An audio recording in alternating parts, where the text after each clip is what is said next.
Hello everyone, good morning. সবাই কেমন আছো? আশা করি খুব ভালো আছো। আমিও খুব ভালো আছি। নতুন দিনের আজকে একটা শুরু হলো।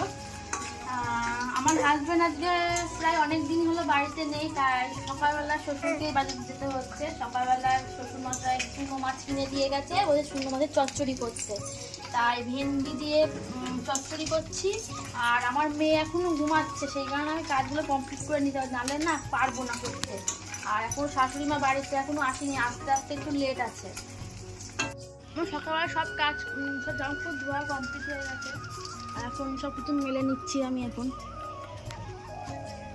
এখন মেয়ে উঠিনি তো, সেই কারণে তাড়াতাড়ি করে ধুয়ে নিলাম, নাহলে না পরে আর ধুতে পারবো না। আর রোদ যদি আকাশ মেঘলা করে তখন এগুলো কিছু আর শুকাবে না।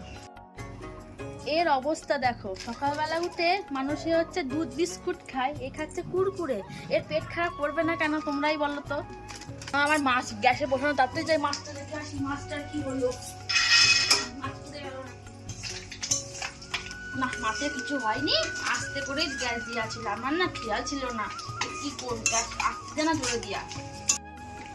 আমার মাছ ভাজা হয়ে গেছে, আর তোমার সাথে দেখা হচ্ছে পরের ভিডিওতে।